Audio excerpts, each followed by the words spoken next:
Jennifer Dowling is live in Roseburg, where a press conference just ended with details on the very personal tragedy.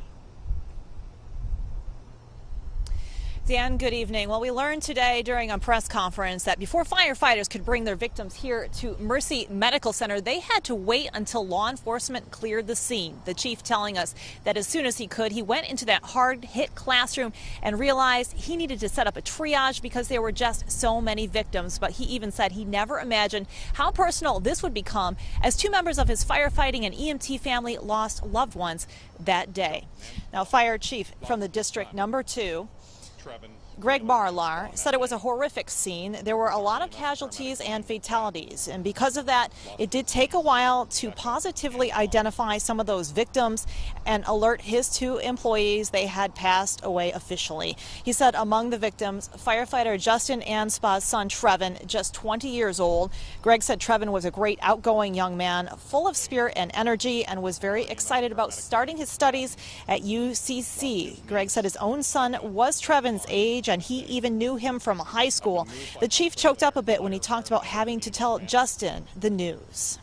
As you can imagine, Trevor's family is grieving right now and going through that process. I personally I went up and met with Justin and his wife Kim on Thursday night to confirm the news. And since then, we've had people with their family around the clock assisting them, and I'm actually going back up there after I conclude today.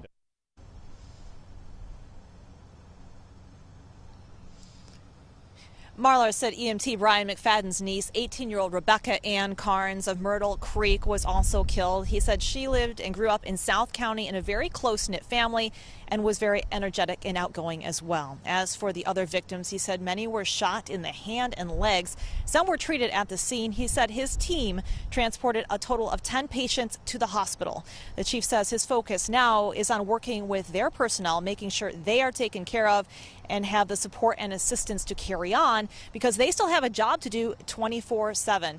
Also today in the press conference, they announced that the Oregon State Medical Examiner did indeed determine that the cause of death for the shooter was a suicide. Law enforcement also asking today anyone with additional tips, relevant pictures or video to contact the FBI at the number 1-800-CALL-FBI option 7. So they want